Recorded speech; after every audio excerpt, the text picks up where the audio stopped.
Hello students, हम कर रहे हैं chapter third algebra of matrices exercise 3.3। Question 8 है हमारा, find the matrix x so that x into कोई मैट्रिक्स है जिसके एलिमेंट है 1 2 3 4 5 6 इज इक्वल टू कोई मैट्रिक्स है जिसके एलिमेंट है -7 -8 -9 2 4 6। यानी कि इन दोनों मैट्रिक्स की मल्टीप्लिकेशन, x की इस मैट्रिक्स के साथ मल्टीप्लिकेशन इस मैट्रिक्स के इक्वल है। हमें x मैट्रिक्स फाइंड आउट करना है, ठीक है। तो मैं इस मैट्रिक्स को A नाम दे दूं, इसको B नाम दे दूं, तो क्या बन जाएगा हमारा XA is equal to B। तो क्या हुआ, लेट सॉल्यूशन करता हूं, let XA is equal to B, ठीक है। A किसको बोला हमने, इस मैट्रिक्स को, B किसको बोला, इस मैट्रिक्स को। तो where A is equal to 1 2 3 4 5 6, ठीक है। और B क्या हो गया हमारा, and B is equal to,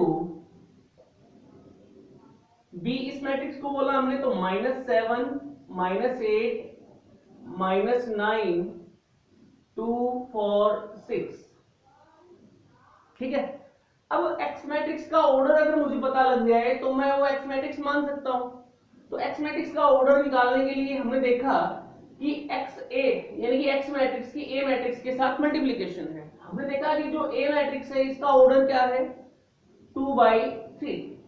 तो इसका मतलब ये जो प्रोडक्ट है XA, ये कब डिफाइन होगी, जब X में 2 कॉलम हो, ठीक है ना। हमने पढ़ा है कि दो मैट्रिक्स की मल्टीप्लिकेशन कब पॉसिबल है, जब फर्स्ट में कॉलम की संख्या सेकंड में रो की संख्या के इक्वल, ठीक है।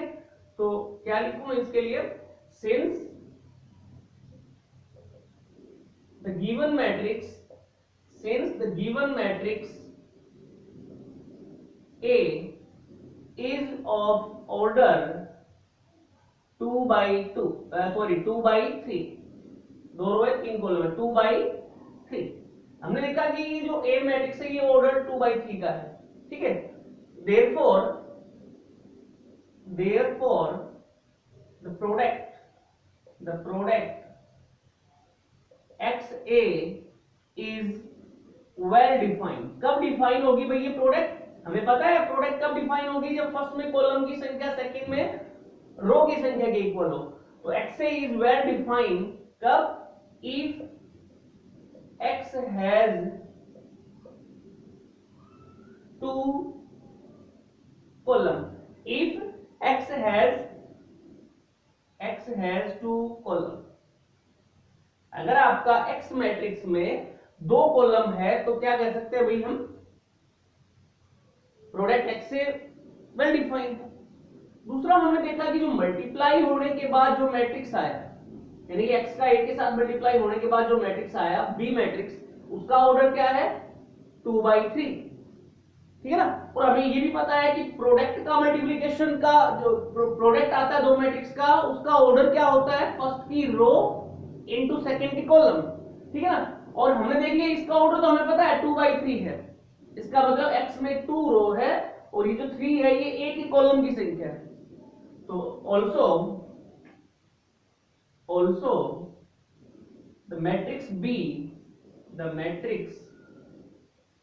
B is of order 2/3, therefore तो इसका मतलब क्या हुआ, 2/3 ऑर्डर, इसका मतलब ये जो 2 है ये X में रो की संख्या है, क्योंकि इनकी मल्टीप्लिकेशन ही तो B है। तो therefore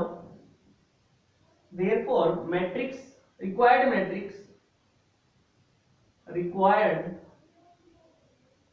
matrix X has 2 रो, यानी कि X में कितनी रो हुई, 2 रो हुई, ठीक है। X में कॉलम की संख्या भी पता चल गया, X में रो की संख्या भी पता चल गया। thus the matrix X is of order 2/2, इसलिए जो मैट्रिक्स X है उसका ऑर्डर क्या हुआ, 2/2। अब मेरे को 2/2 मैट्रिक्स का कोई 2x2 ऑर्डर का कोई मैट्रिक्स मान लेता हूं, लेट x मान लिया मैट्रिक्स जिसके एलिमेंट मान लिए a b c d, ये 2x2 का मैट्रिक्स x मान लिया हमने, ठीक है ना।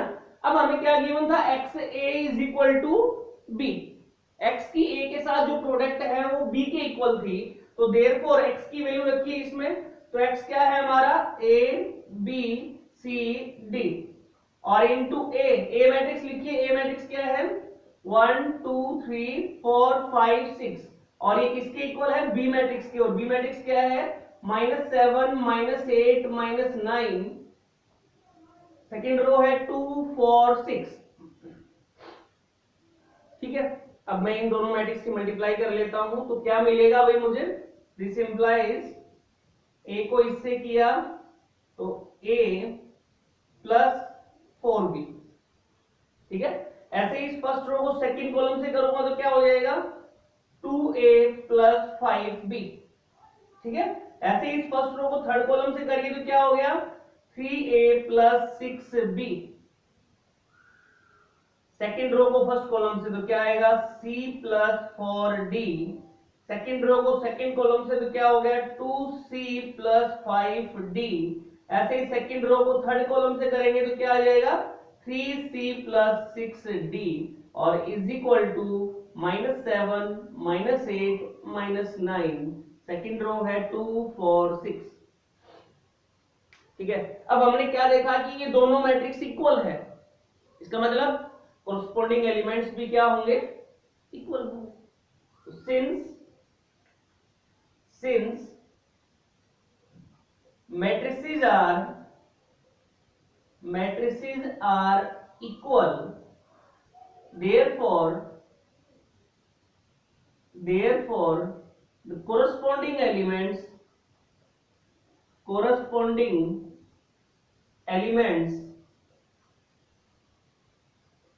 must also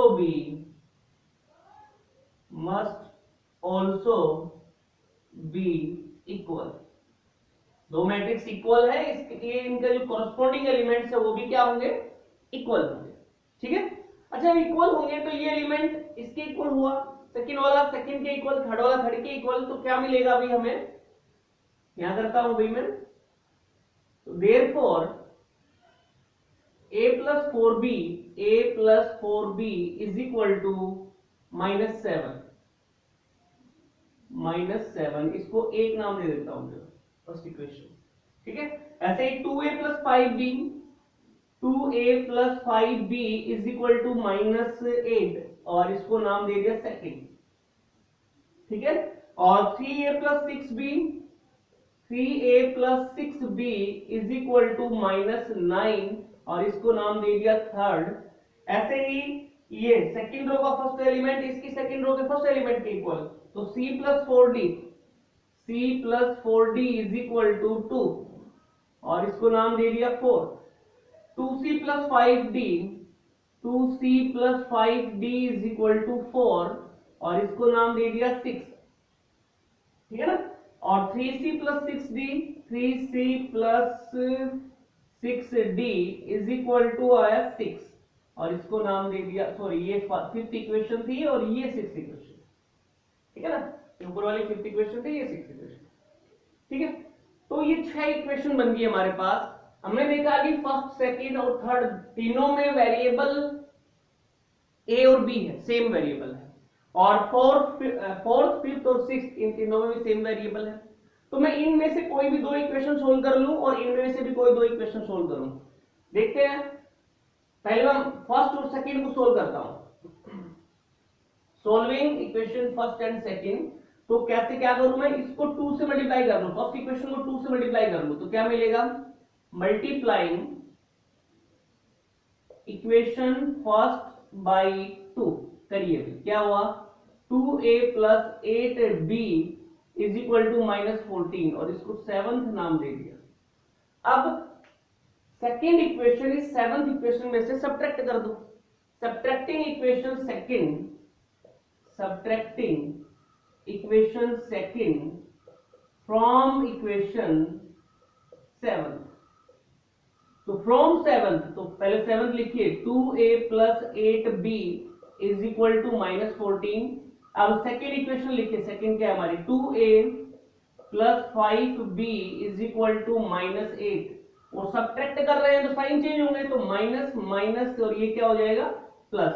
यहां से ये कैंसिल हो गया, क्या बच गया आपका 3b इज इक्वल टू ये माइनस का ये प्लस का तो -6। तो b कितना हुआ आपका -6/3, यानी कि कितना आ गया 2, यानी कि -2। तो b की वैल्यू आ गई हमारी -2। ठीक है, अब ये b की वैल्यू कोई भी एक इक्वेशन में रख दीजिए आप, चाहे तो आप इक्वेशन सेकंड में रख दीजिए, ये 2 था आपका, चाहे तो आप इक्वेशन फर्स्ट में रखिए, चाहे सेकंड में रख दीजिए। ठीक है ना, तो मैं ये b की वैल्यू फर्स्ट इक्वेशन में रख रहा हूं। Put the value of b,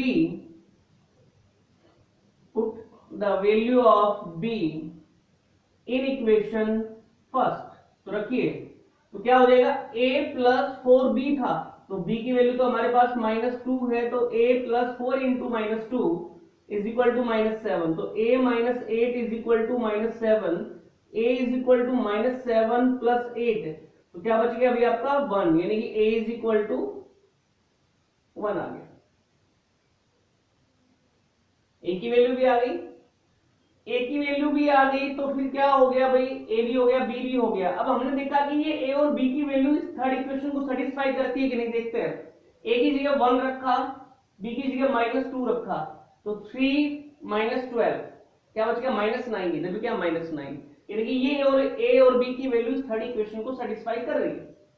ऐसे ही अब मैं इक्वेशन इनमें से, इन तीनों में से मैं इक्वेशन फोर्थ और फिफ्थ को सोल्व करता हूं। ठीक है ना, तो solving equation fourth and fifth याद रखता हूं भाई मैं, सोल्विंग यानी कि, और सोल्व करने के लिए क्या करूं मैं, इसको वही 2 से मल्टीप्लाई कर लेता हूं फोर्थ इक्वेशन को। तो मल्टीप्लाइंग इक्वेशन फोर्थ बाय 2, तो क्या मिलेगा भाई हमें, 2 से मल्टीप्लाई करूंगा फोर्थ इक्वेशन को, तो करिए 2c plus 8d is equal to 4, और इसको नाम दे दिया 8। ठीक है ना, 2c plus 8d is equal to 4, 8 नाम दे दिया। अब फिफ्थ इक्वेशन को इससे सब्ट्रैक्ट कर दो, subtracting equation fifth from equation 8, subtracting equation fifth from equation 8 से, तो पहले 8 लिखिए, 2c plus 8d is equal to 4। अब फिफ्थ इक्वेशन लिखिए, 2c plus 5d is equal to 4, तो क्या मिलेगा हमें माइनस माइनस, क्योंकि सब्ट्रैक्ट कर रहे हैं तो ये कैंसिल, इधर ये भी कैंसिल, तो क्या बचा 3d इज इक्वल टू 0, तो d इज इक्वल टू कितना आ गया आपका 0।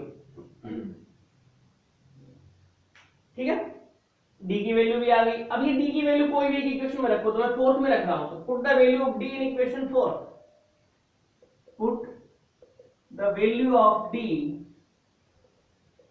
इन equation fourth, in equation fourth, तो फोर्थ इक्वेशन में रखिए c plus 4 into D, D क्या है 0 इज इक्वल टू 2, तो c plus 0 is equal to 2, तो दिस इंप्लाइज c कितना आ गया 2, c की वैल्यू मिल गई, d की वैल्यू मिल गई। अब ये c और d की वैल्यू आप सिक्स्थ इक्वेशन में रख के देखिए, c की जगह क्या रखा हमने 2 रखा, तो c की जगह 2 रखा, तो ये कितना हो गया 6 प्लस 6 इंटू डी, डी तो 0 है भाई आपका 0, तो 6 इज इक्वल टू 6 सेटिस्फाई कर रही है, यानी कि ये c और d की वैल्यू सिक्स्थ इक्वेशन को भी सेटिस्फाई कर रही है।